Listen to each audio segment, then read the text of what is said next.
It's my great pleasure to welcome you to this sixth DCU DKIT Research Business Matchmaker event. Anything with Matchmaker in the title always excites, and I've no doubt that today's programme will live up to those expectations, both in the plenary sessions and in the Matchmaker events or the breakout sessions that will follow afterwards. When we met this time last year, the main item on all our minds was Brexit. Unfortunately, the pandemic has come between us and Brexit, and in many ways the challenges of Brexit have paled into insignificance compared to the way in which the coronavirus has turned the world upside down, and yet we still have the uncertainty of Brexit ahead of us. One of the things about the pandemic, I think, has demonstrated the commitment of institutions like DKIT and DCU, not only to our students but to our partners, and in this instance to our business partners. I'm very impressed the way in which the university has continued to work throughout the crisis with colleagues in Invent and in DCU Alpha campus, for instance. Innovation is at the heart of DCU's mission, that DCU is in our DNA, and we are Ireland's University of Enterprise. That this is an online event, but I know that the creativity of people who've put together the programme have anticipated that, and there will be wonderful opportunities for us to see the way in which education, industry and business can come together for the benefit of us all. You'll see how our research can lift business, and in reverse, how business engagement can inform what we do at the universities and improve our outcomes. It's important to go into events like today with open minds, that when the menu of opportunities are laid out in front of us, new partnerships and new matchmaking opportunities will emerge. They always do at these events. So I hope that you enjoy today. The purpose of the university, of course, is to develop talent, the talent of our students, and also to develop cutting-edge research. At DCU, I like to think that we do that in terms of high-tech, high-impact and human touch.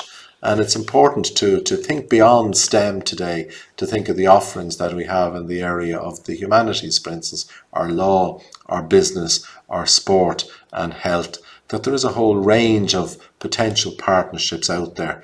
And there are other ways in which the universities and yourself can work together.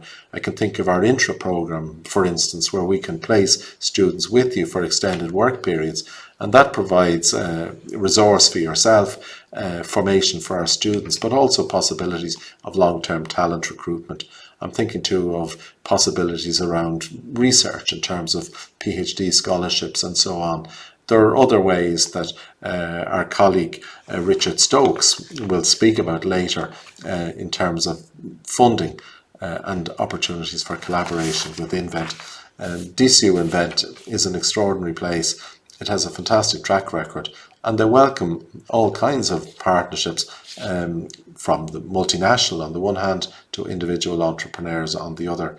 And because of such partnerships, DCU Invent is really a flagship which demonstrates the extent to which DCU is Ireland's University of Enterprise, Transformation and Impact. I'm very grateful to everybody who put this programme together, my colleagues in Invent, our colleagues in DKIT, but particularly I'd like to thank Maria Johnson. I hope that the promise of that kind of matchmaking and that partner is out there for you, and today will facilitate that engagement to lead to productive outcomes for all of us. Thank you.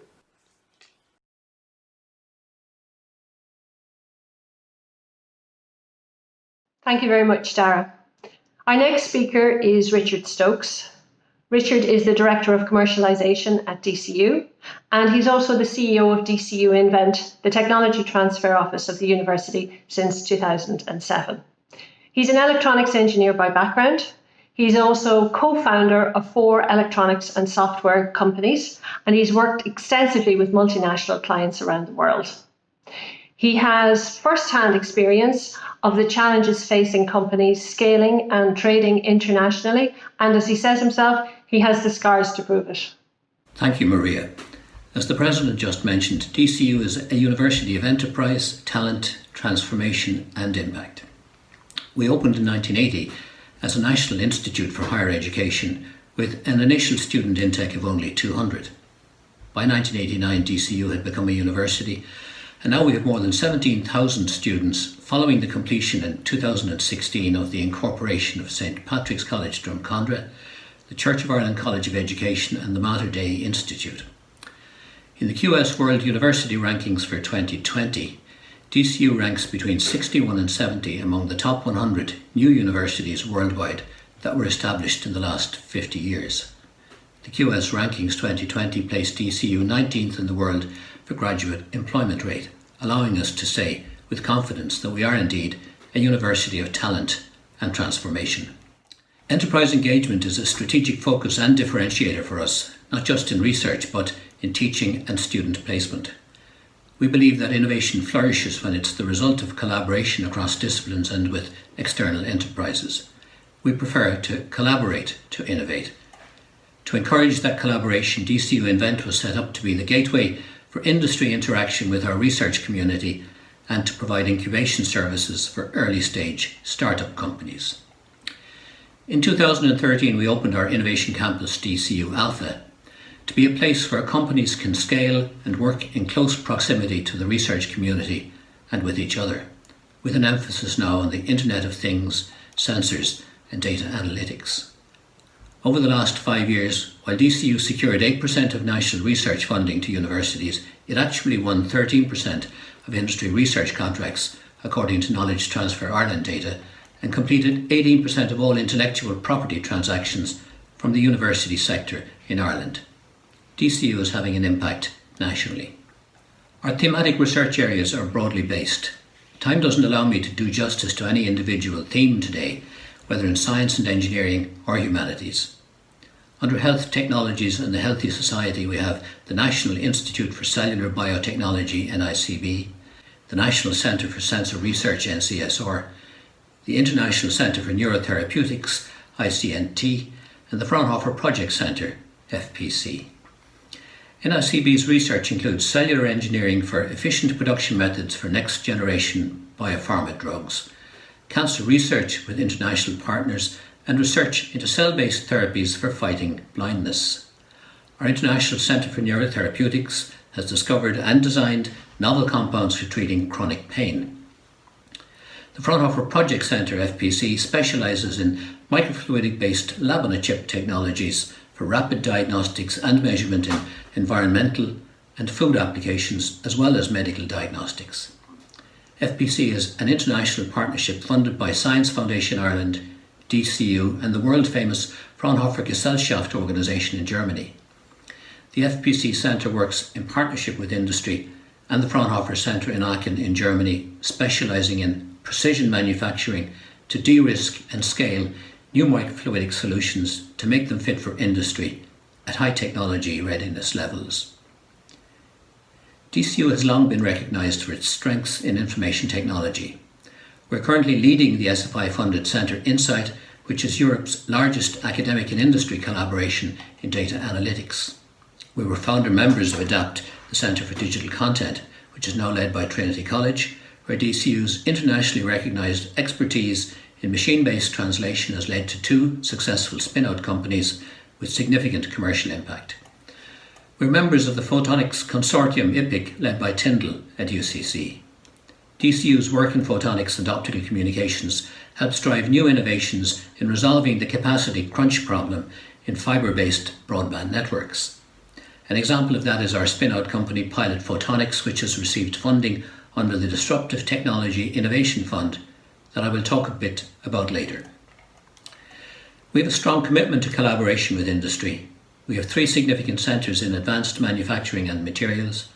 Our National Centre for Plasma Science and Technology works closely with leading semiconductor manufacturers to resolve fundamental challenges in materials science related to the production of semiconductors that grow in computing power and still get smaller every year. NCPST involves researchers from our School of Physics and the School of Electronic Engineering. Our Advanced Processing Technology Centre, APT, works closely with industry to find new efficient methods of production in micro and nano systems, advanced materials engineering and bioengineering. DCU is a founding partner of iForm, the SFI Centre currently led by UCD. It is a centre for advanced manufacturing using digital technologies to improve materials processing by drawing on a nationwide pool of expertise in materials science, engineering, data analytics and cognitive computing. Our research into sustainable economies and societies, for example, includes the work of the DCU Water Institute. Professor Fiona Regan will speak about it later.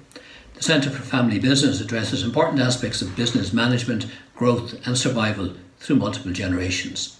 The Global Centre for Sustainability Outcomes, of which DCU is a member, is involved in projects for off-grid renewable energy, managing plastic waste, to scaling green infrastructure, post-disaster agricultural resilience, and scaling sustainability education models. As the President said in his opening address, not all our research is technology-led. Humanities research, such as our work in democratic and secure societies, is exemplified by the Institute for International Conflict Resolution and Reconstruction, which was launched by Hillary Clinton in 2012. It leads the largest network of excellence on violent online political extremism.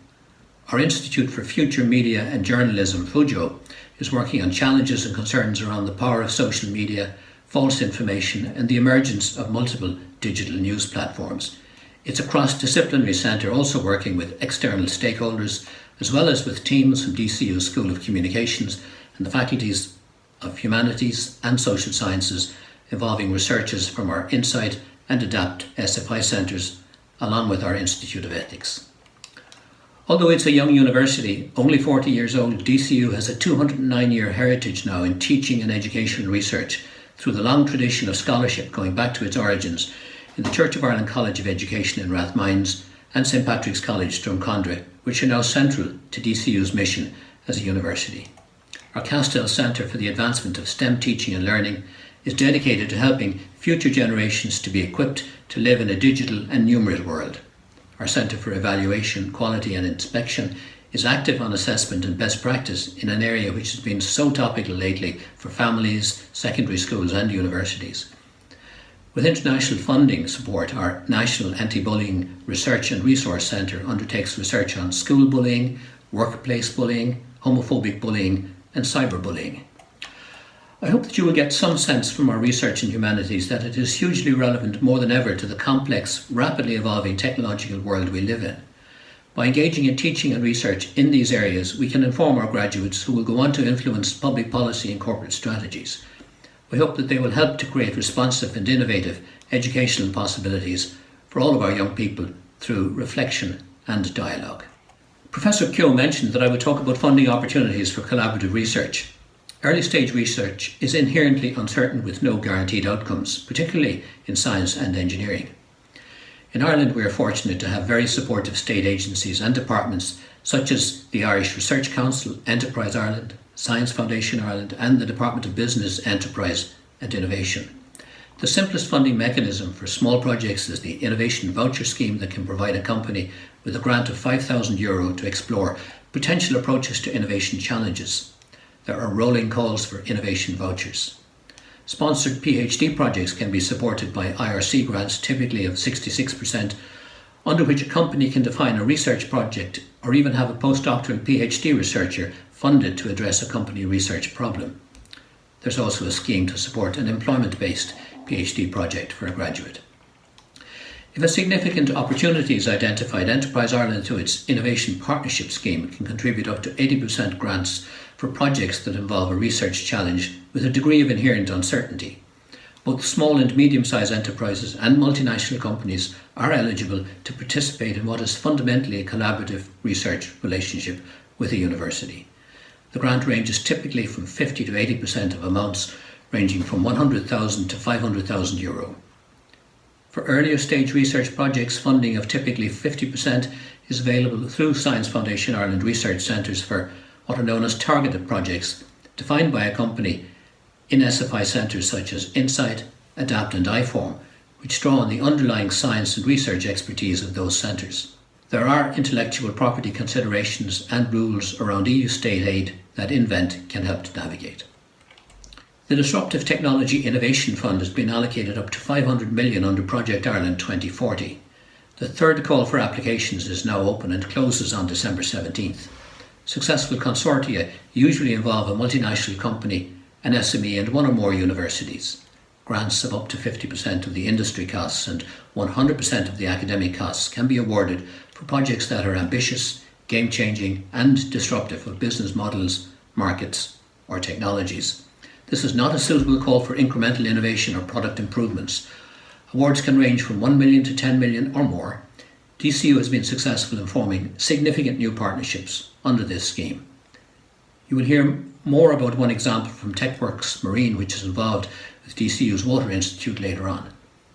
Economic outputs should be demonstrable within 3 to 7 years. Enterprise Ireland will be holding a DTIF call webinar on the 22nd of October. We in DCU Invent are keen to talk to potential partners, to explore possibilities to collaborate, to innovate, so please contact us during or after this event today. I've mentioned the Innovation Partnership Scheme, which is widely used at DCU. As I said earlier, a grant of up to 80% of the direct costs of the project may be awarded to the university, which then contracts with the company. All of the key commercial and intellectual property issues are resolved before submitting the application. This scheme is an attractive alternative to fully funded contract research, which can typically cost twice as much as an innovation partnership when overheads and other mandatory costs are included. Companies are still eligible to get R&D tax relief for their financial contribution to the project. When companies were surveyed nationally, 99% said they would recommend the scheme to another company. 76% got exactly what they wanted. That reflects the research risk. Sometimes more research is needed. For every euro invested by Enterprise Ireland, it generated €7 for the company in increased economic benefit. DCU Invent is open for business. We're helping to drive innovation with impact at DCU through effective collaboration in a business-like and professional manner. Our innovation campus at DCU Alpha is a short walk from the main campus and is now home to more than 100 digital economy companies, large and small. We can offer facilities for incubation at DCU Invent and more extensive facilities for scaling at DCU Alpha, as well as access to specialised laboratory facilities in our Nano Research Centre, which offers open access to high-end, state-of-the-art scientific equipment. We also have other laboratories such as those in the NICB Centre on the main campus, so please talk to us to see how we could help your project. In conclusion, there are smart people in DCU who can help your business. Funding is available for the right project, and DCU Invent is here to help to make it happen. For further discussion, please contact our business development team shown here. Thank you very much. Thank you, Richard. Our next speaker is Professor Tomas Ward. Tomas is holder of the AIB Chair in Data Analytics at Dublin City University. He's also a principal investigator at the Insight SFI Research Centre for Data Analytics. His research is focused on the development and the application of artificial intelligence solutions for a better understanding of human health, performance, and decision-making outside of the lab in the real world. So I'm going to tell you about engaging with DCU through the Insight SFI Research Centre for Data Analytics, because that's what I know about it. Insight is one of Europe's largest data analytics research centres, and it's concerned with empowering citizens and creating smarter and better societies through generating new knowledge and applying data science concepts. The mission and leadership of Insight is driven by excellence. It is a world-class research centre, and it is industry informed. Its commercialization and impact are first-class citizens in Insight. It's not all about just producing research papers and producing PhD students. It's impact in changing the world, and in particular, setting the discourse nationally and internationally around data science is part and parcel of what being part of Insight is all about, and what you get when you contribute and participate with and interact with Insight. We also see it as our duty to educate the Irish public, European citizens, and global citizens about the importance of data science and how it can affect their lives, how it does affect their lives, and the how it can be used in a very beneficial way, but also to warn people about how it can be used maybe in ways that are not so that are not what we would desire, right? So that is what Insight is about, essentially. Now, in terms of, as I said, it's one of Europe's most significant data science research centers, and as a result, it's got a footprint in every research active institute in the country, almost. And there's 4 co-lead universities. It's got real critical mass. There's at least 450, maybe 500 plus active researchers, everything from professors to PhD students to research assistants actively engaged in data science. And the output then is correspondingly significant, with a huge footprint in terms of academic papers, research awards and grants, but of course, in terms of industry collaborations and spin-outs and licensed technology, Insight is a really significant player. In fact, something like 1 in 8 of the technologies licensed by the higher education institutions of Ireland come out of Insight. Now, it's underpinned by expertise, world-class expertise, world-class academics working in a range of areas that span the whole breadth of data science, from fundamentals in mathematics and statistics to pragmatic data engineering and societal sort of impacts. So while the core research program is driven by data analytics and looking at challenges around sensing data, feeding back data, making decisions on data, dealing with heterogeneous data sources, we ensconce this in the context of how is data science affecting society? Is it trustworthy? Is it ethical? How do we understand it? How as a society do we deal with the implications of data science? So where we apply this sort of picture is in certain domains within which we have been able to demonstrate excellence. So these are strategically chosen domains such as health and human performance, enterprise and services, sustainability and operations, how data science can affect that, and smart communities and smart societies. These are the main expertise areas where we find, I suppose, the best application of our knowledge, our expertise, hand in hand with industry involvement. So what Insight can bring businesses is access on your doorstep to a world-class center in data science, and access to domain specialists who are genuinely contributing to the state of the art in this area, and who have, as well as a national network of expertise, have international networks of expertise that can be drawn upon to solve your problem, hand in hand with you. We have technologies and systems that can do things better, faster, and cheaper, and we've access to the very cutting-edge technologies because in many cases we're developing them ourselves. We are the creator of those technologies.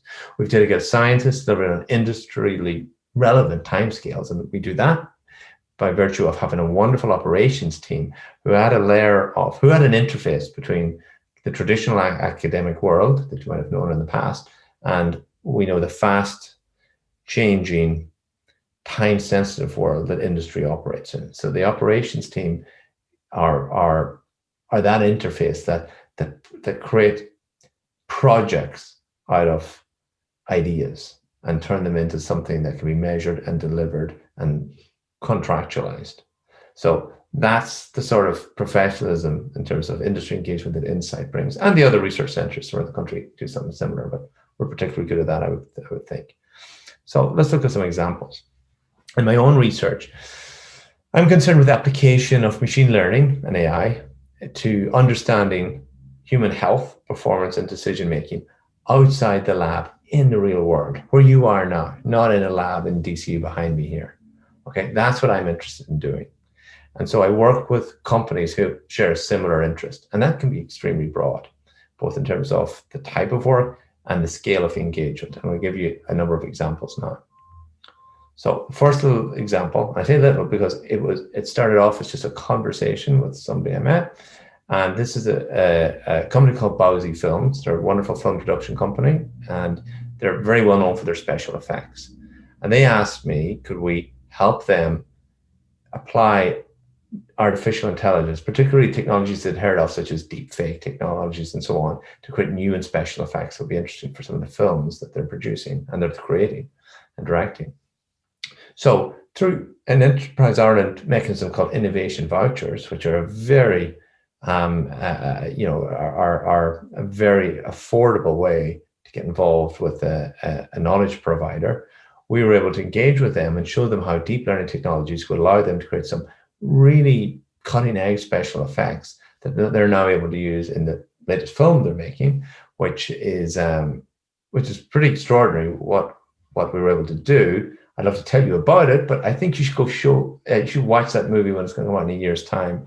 I might be able to send a link to anyone who's interested in this, but if you look it up, Bogsy Films on Facebook or something, you'll see there'll be some information about that film. But anyway, that was a lovely engagement because it was not an enormous outlay for the company to get involved. In fact, Enterprise Ireland supported it, and it's now led to further conversations. Now let's look at a slightly longer time scale and maybe a different area. Health Beacon. Health Beacon are a wonderful Irish startup. I guess they might even be on the startup at this point. They're a really successful Irish company that works in the connected health space. So they have a technology that allows them to monitor a patient's engagement with their medication. So using IoT technology and some AI, they're able to kind of capture data around the patient's use of the medication. They came to us, and through an Enterprise Ireland Innovation Partnership, we have an 18-month, 24-month project in which we, together with them, have been able to co-create a research agenda and research questions, which has led to the development of algorithms and technologies that allows them to predict their patients' behavior in the future. And for Health Beacon, they can productize that and integrate it into their process to create new products, new services, new value adds on top of the device that they're already offering. So that and again, like every example I think I've been giving you, each of these engagements has led to further subsequent engagements because it's been a win-win for everybody concerned. So next to a project with a company called Transpoco. And this is an interesting project because now we're talking about a longer time scale again.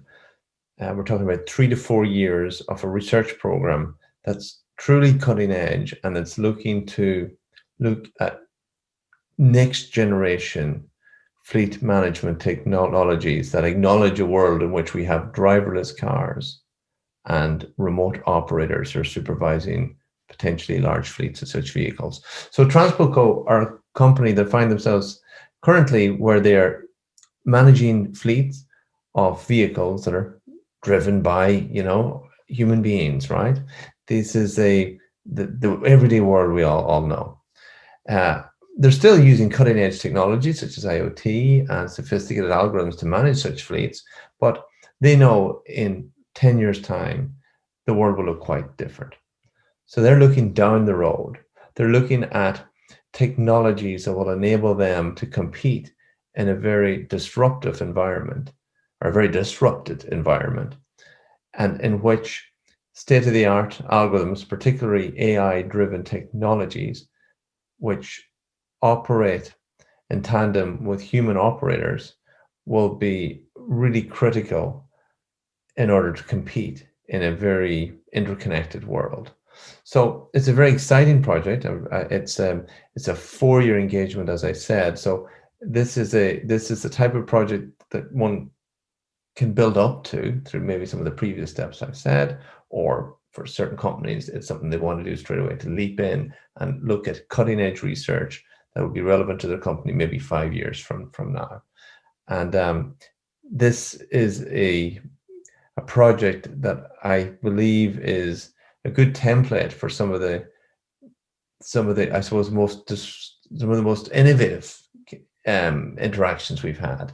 So I'm very excited about this. And in this project, in case you're interested, we're looking at developing kind of new human computer interfaces that use kind of sensing technologies to I suppose gauge to what degree an operator is able to intervene in certain driving situations across a fleet of vehicles. So we looked at kind of projects or interactions of various scale and commitment. looking at I suppose, the dissemination of our skills or our expertise in a completely different way that can be used in the service of industry, we also develop platforms and tools. So one particular software service we're now offering is a platform that my team have been developing called Athena CX. So Athena CX is a solution for anybody out there that is looking to develop usually mobile apps with sensors that can be used for data collection from large groups of people over long periods of time. So rather than having to develop this sort of software through a deep engineering team, we've developed a no-code solution, a software as a service, that allows your researchers or your employees to rapidly design and deploy and experiment with mobile apps for this sort of data collection sort of activity.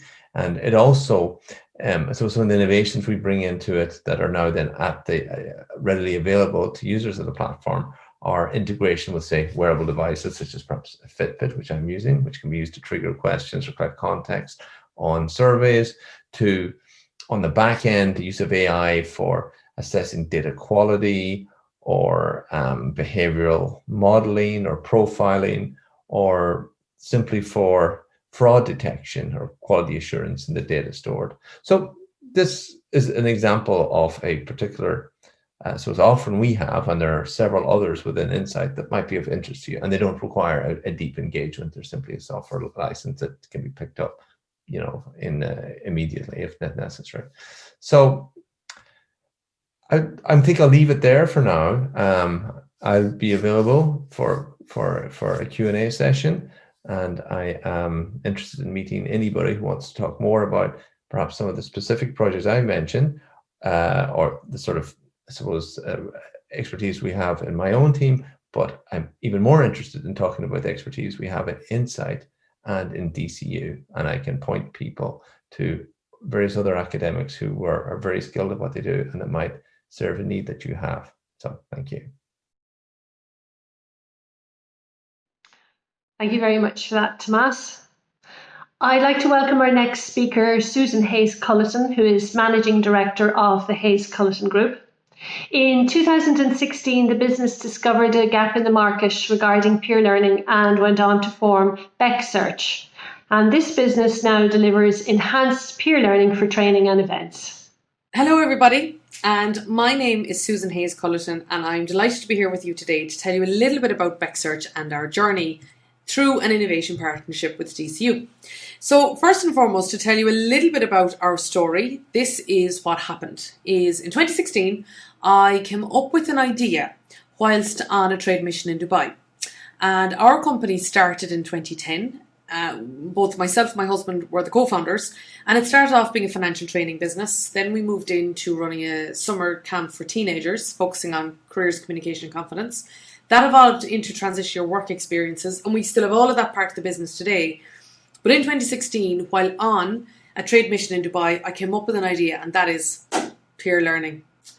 Peer learning is how people learn from each other. It's how we're learning from each other today.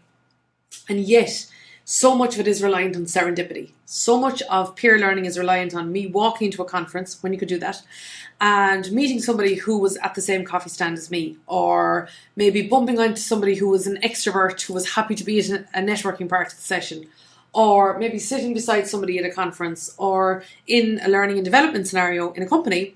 We often bemoan the fact that people leave, and they leave at a certain time frame.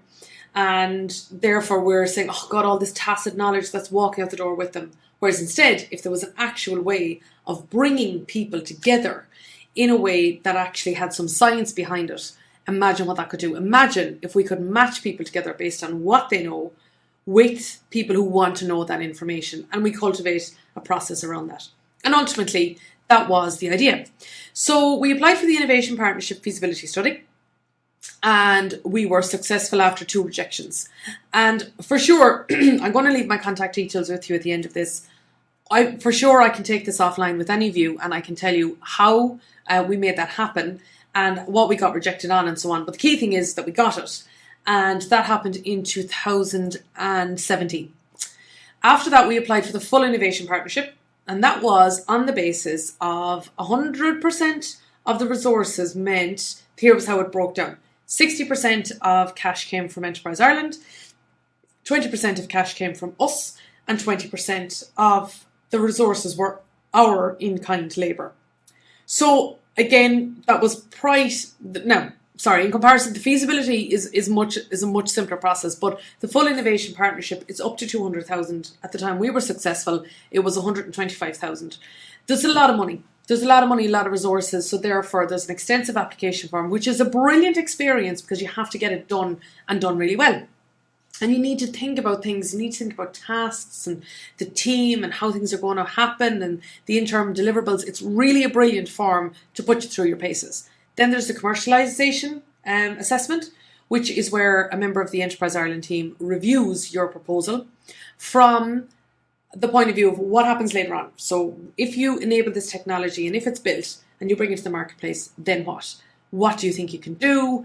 And again, that assessment is very, very good because they ask you questions that you may have thought about, that you may have the answers to, which are great. But if you don't, it gives you the focus point to think, okay, is this export focused? Can we deliver upon this? What are our expectations? What are our commercial goals? What revenues do we expect? When do we expect to be profitable? And so on. You also have the technical evaluation, but DCU took care of that.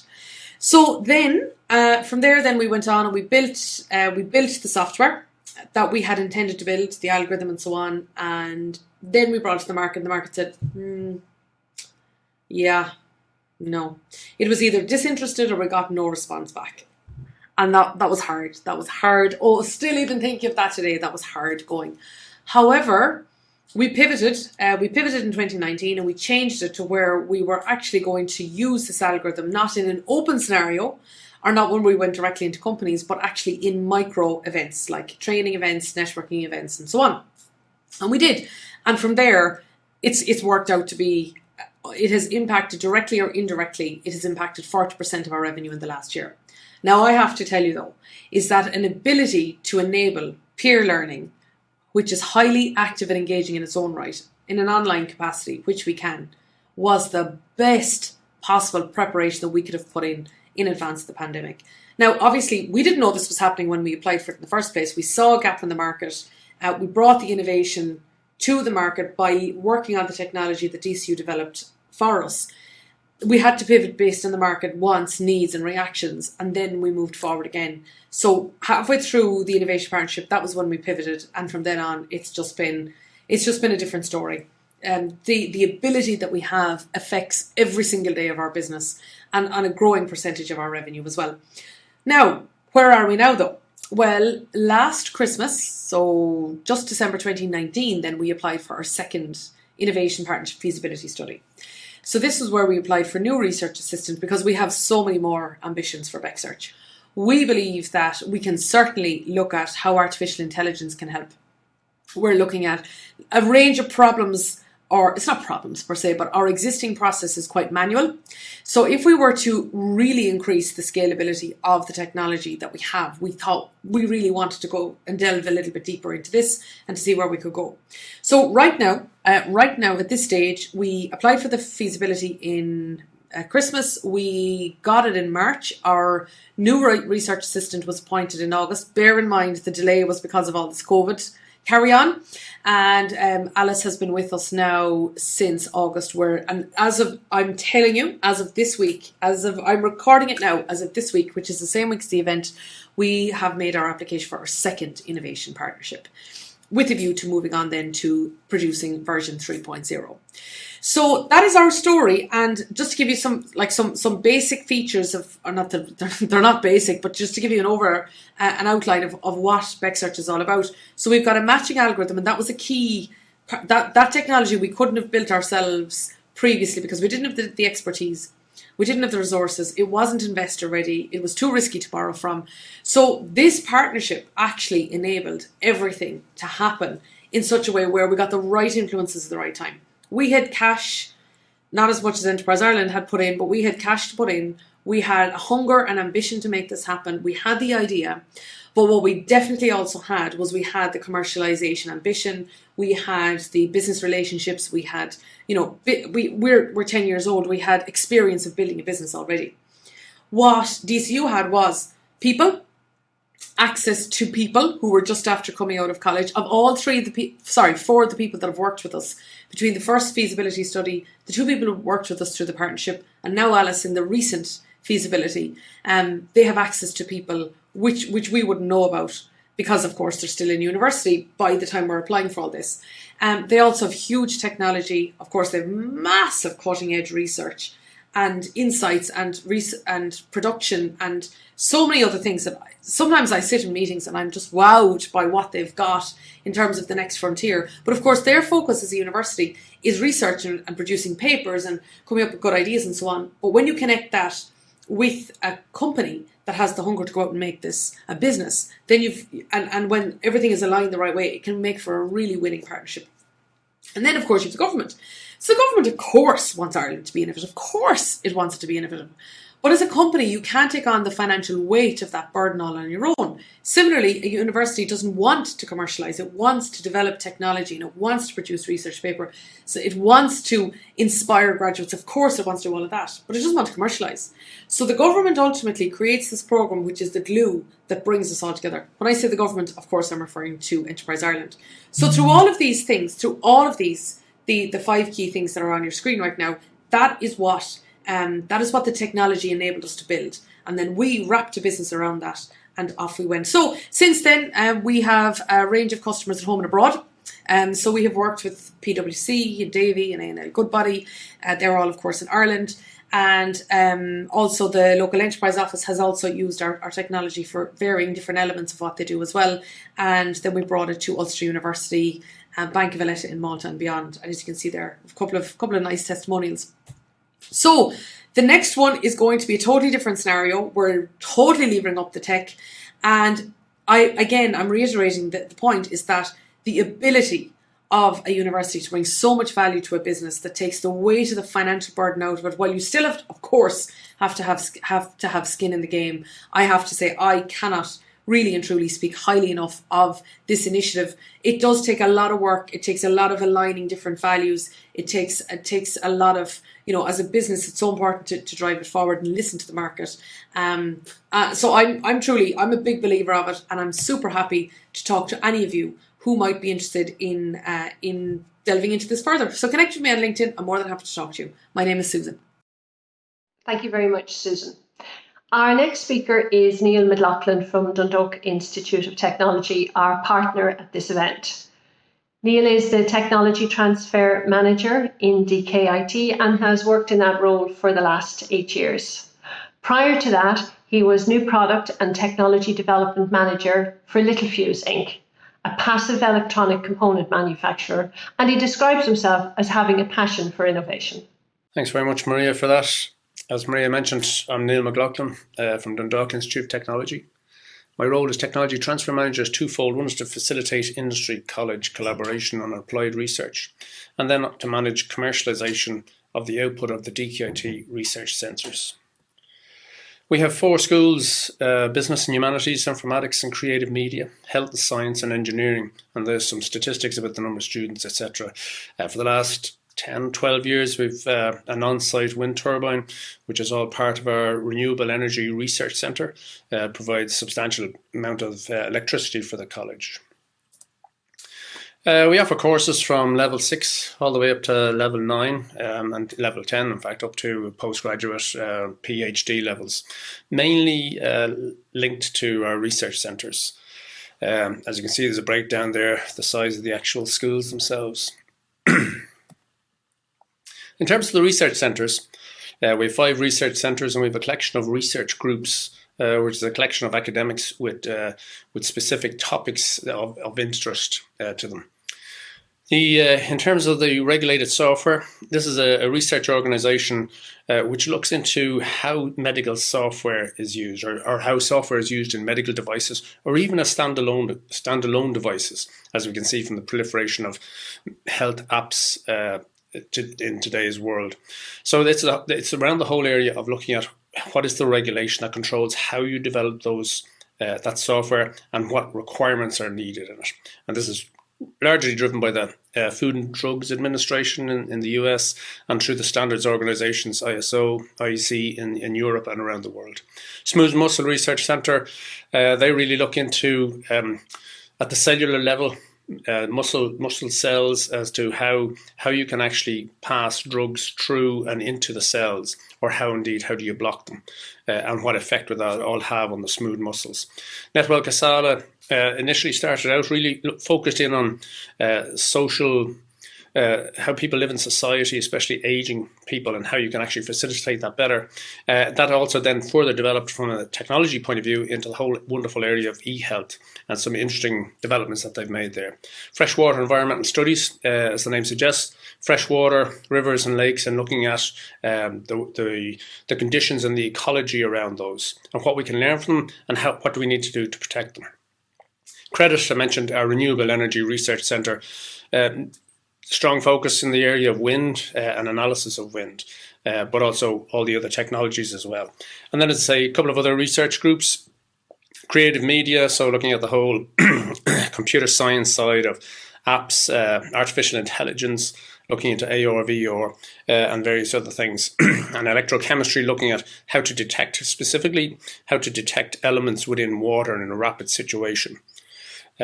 So that's a kind of an overview, just a brief overview then of some of these centres. The Regulated Software Research Centre, they're actively engaged in 2 DTIFs, Disruptive Technology Innovation Funds. So that's a major feather in their cap in terms of actually engaging in such high-level projects. They've also spun out 2 companies, one in terms of patient records, e-records, with a predictive assistance in terms of actually the diagnosis.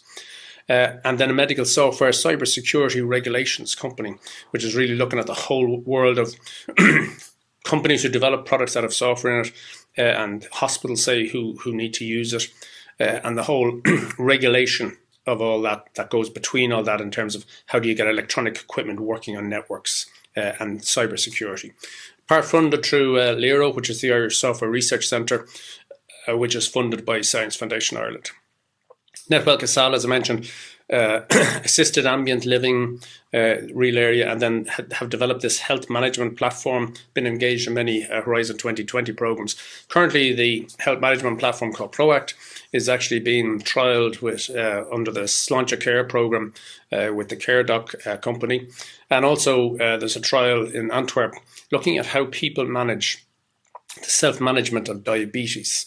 And that's being led by Paramedisch Centrum Bruckenberg. So also we have a living lab within Dundalk, which was developed by Louth County Council, the HSE and DKIT, where there is a block of apartments for older people, and some of these have been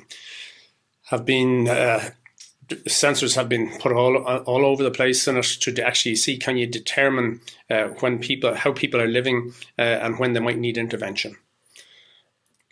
In terms of Smooth Muscle Research Centre, I mentioned what they do. They're a lead partner in over an €8 million EU Interreg 5A program called BREATH, and its focus is really on the development of PhDs in the whole research area of COPD. They've developed many patented developments into how the processes by which you can enable or block drug delivery through cells, which has been quite interesting.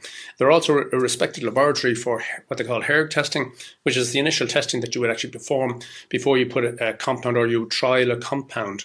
And it really is to look at is there any chance that compound would actually impact on the heart muscle, a very specific muscle, which naturally enough you don't want to mess about with. The renewable energy, again, they're also heavily involved in EU Interreg programs. One Spire which is really looking at the whole wonderful world of if you can store the renewable energy. Storage is the big challenge, or the big golden opportunity, so that when the wind isn't blowing, you actually still have the wind energy available. They've done a lot of work in terms of analysing the wind energy analysis, looking at sites, looking at what impacts on the site, what makes it good or bad, and they also do very skilled at doing energy assessments. Aside from that, our schools also engage with industry.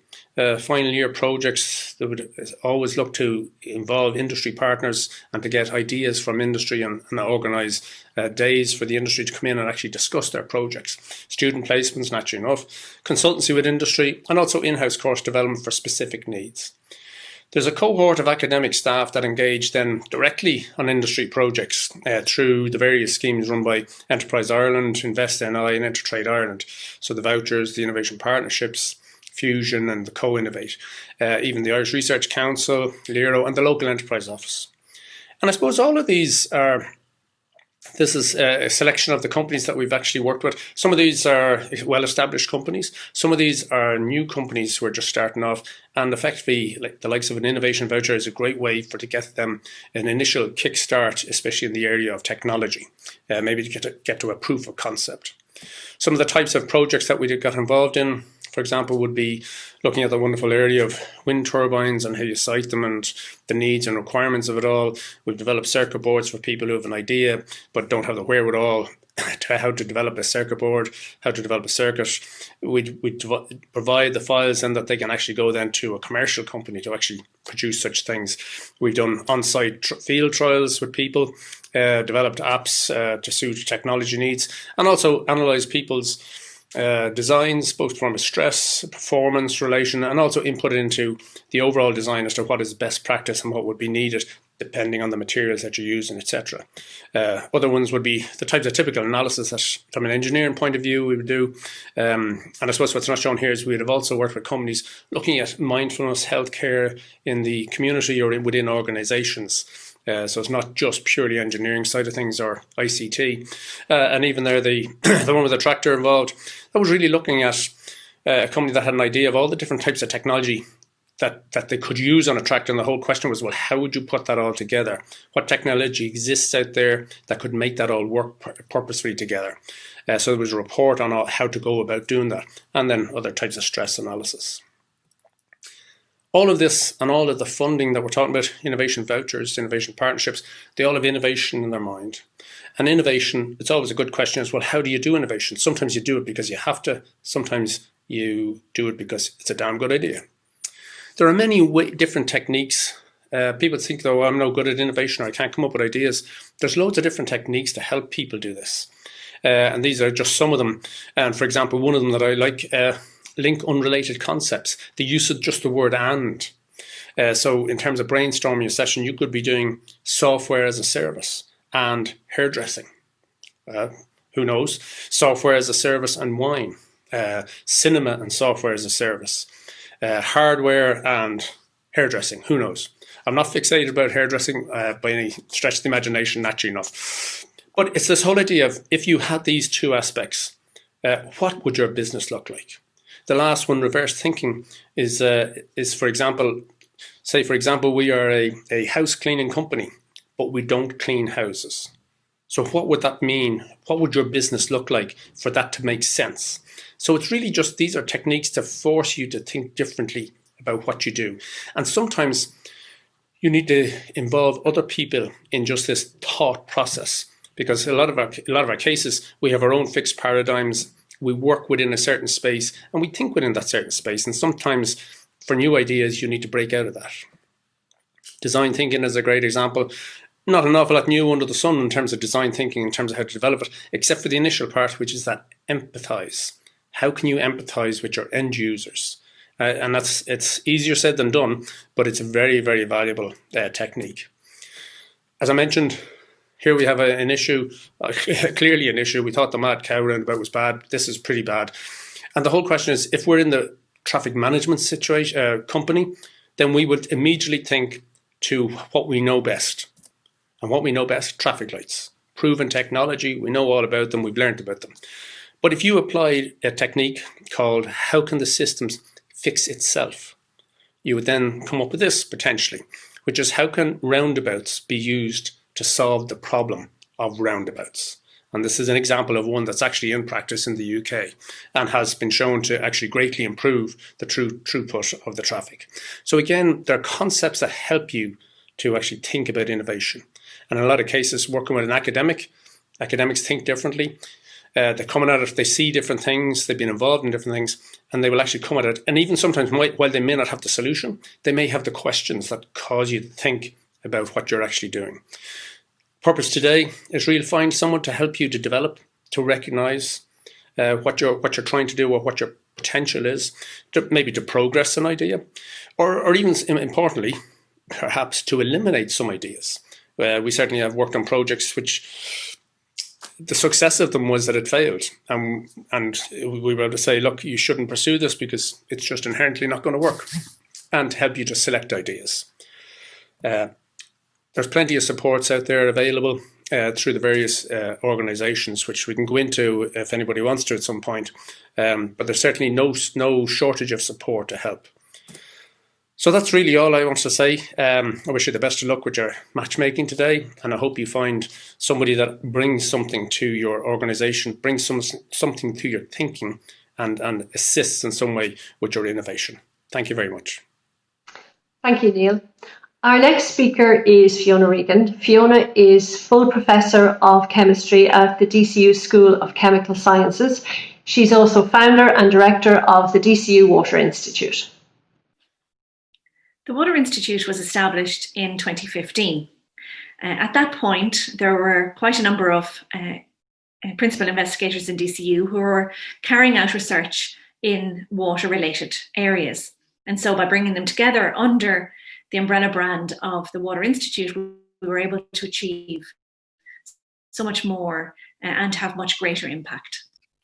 One of the key drivers, of course, is the fact that water is such a finite resource and that it is impacted by chemicals and by disease, and that people's health is really impacted by poor water quality. There are lots of statistics that we can look at. Water is the second leading cause of death among children, leading to diarrhea. 1 billion people have no access to clean drinking water. So this is the reason and the driving force for us in the Water Institute to carry out research in water, to look at water quality and better water management. There are over 50 academic leaders across the university, across all of the 5 faculties of the university, who are members and their associated research teams. And our vision is to be globally recognised as a water leader in innovative technologies, in water research and education. And our vision then is to address, by 2021, the grand challenges of water scarcity, pollution, disaster risk reduction and flooding through nurturing talent, discovery and the transformation of scientific knowledge. Our research areas fall under 4 main headings or themes. There's energy, water and health, marine and sustainable agriculture. And we have a number of projects across all of those areas. And they're underpinned by the technology areas of autonomous sensing, technology networks, membrane technologies, engineering systems for complex water flows, data analytics, advanced analytical separations, and advanced and conventional treatment technologies, water and wastewater treatment technologies. Our main strengths for water would be areas of emerging contaminants in human health, novel sensors and biosensors, data analytics and water Internet of Things, and analytical methods and innovative engineering solutions. All of these areas underpinning the work that we do within projects around water. All of the projects that we carry out in the Institute, of which there are many currently, have not just a single partner. They have multiple academic partners in many cases across multiple disciplines, but also then either industry partners or agency partners, which are important in terms of translating that research into high impact for industry or for policy or for a solution.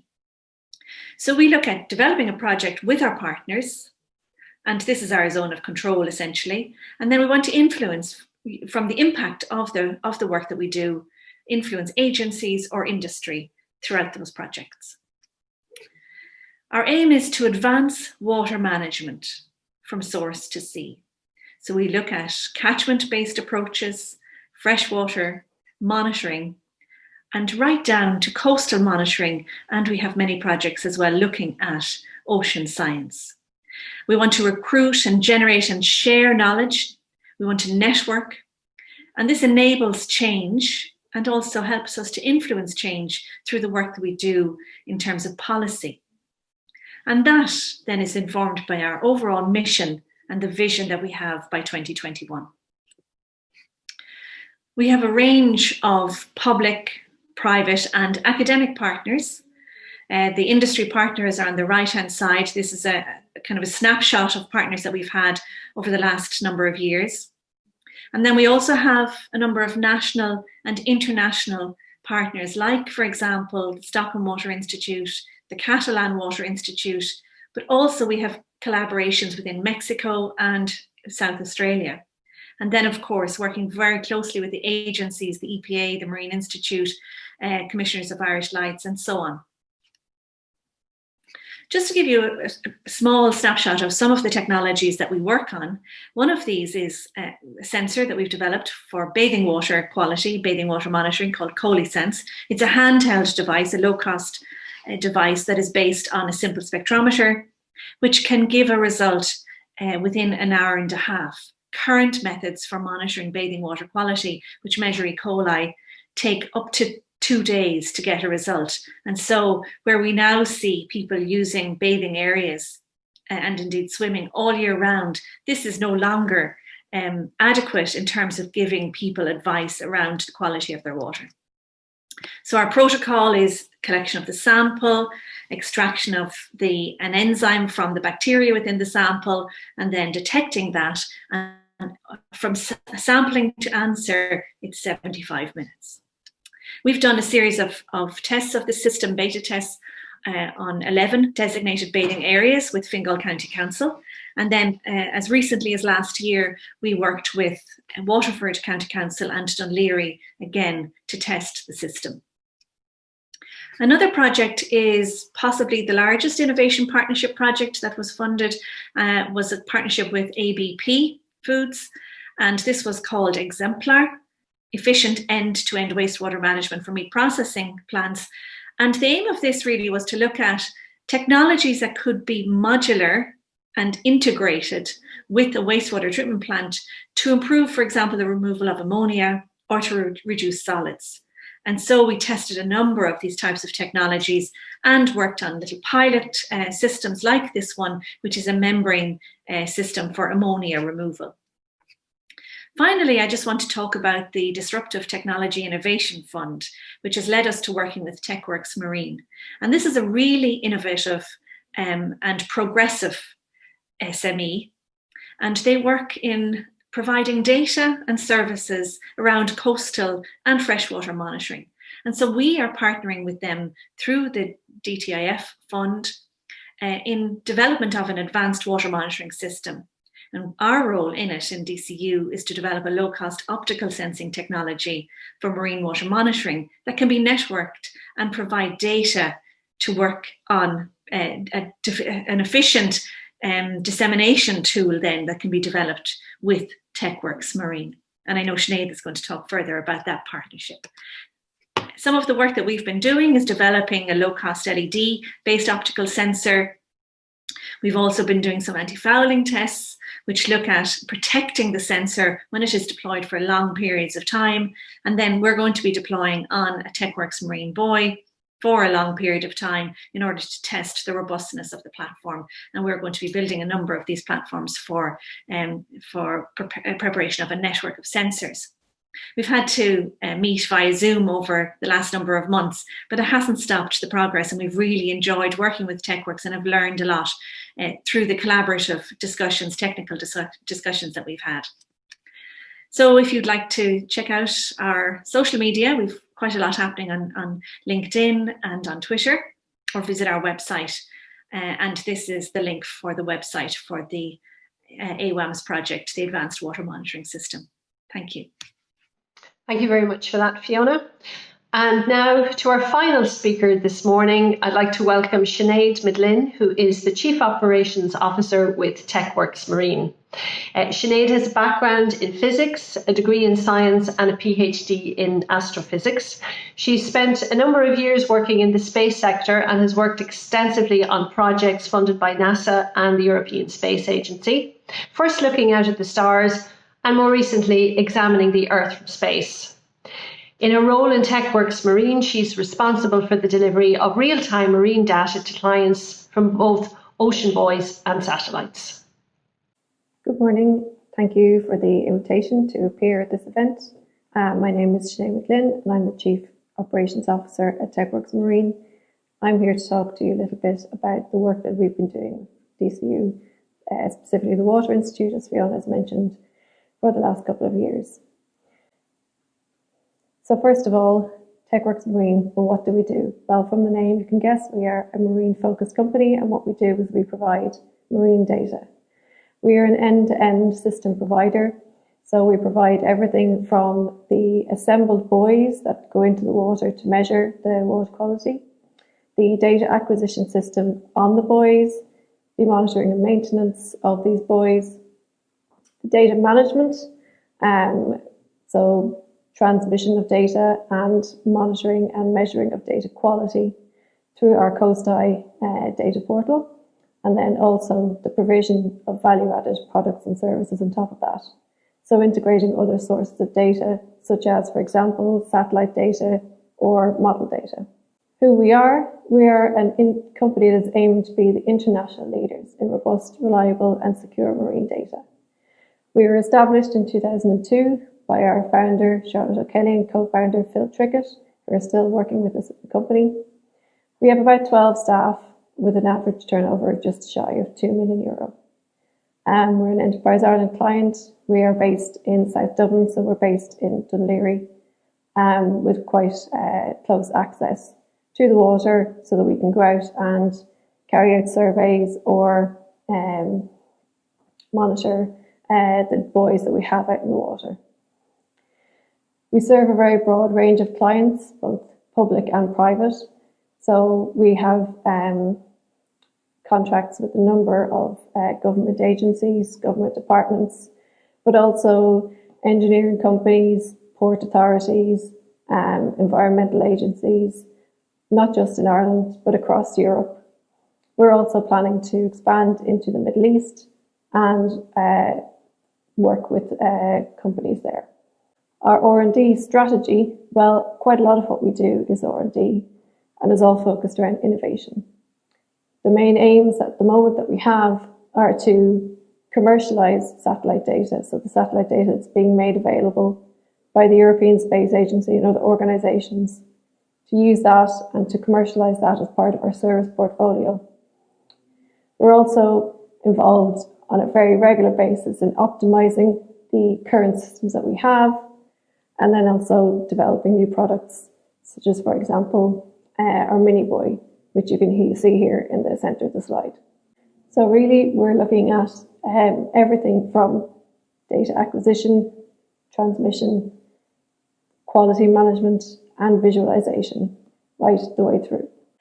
The collaboration with DCU that's been going on for the past almost year and a half is actually the Disruptive Technology Innovation Fund. So the government launched this, launched the first version in 2018, and we immediately identified that this would be an ideal project to work with DCU Water Institute on. Our CEO would know Fiona Regan quite well, and we'd always expressed an interest to work together. So we knew that once we saw this opportunity for disruptive technology, that it would be a really good fit. So the project is called AWAMS, which is Advanced Water Monitoring System, and it kicked off in August 2019. So it's a 3-year project, and we just completed the first milestones of the project in August 2020 this year. So it's a team which is very evenly split between TechWorks Marine and DCU, with about 5 or 6 members from each organisation involved in the consortium. TechWorks Marine took the decision to lead the consortium, as we knew that there would be a strong commercial focus for this project. And the way that it works under the Disruptive Technology Innovation Fund is that companies are 50% funded for their innovative research, and organisations like DCU are 100% funded. So the project itself is a combination of advanced sensor development that has been carried out at DCU, linked in with the advanced data analytics systems that's been developed at TechWorks Marine. And we're basically combining our expertise to develop an advanced decision support system for water quality measurement. So our aim is to transform the global water quality monitoring market.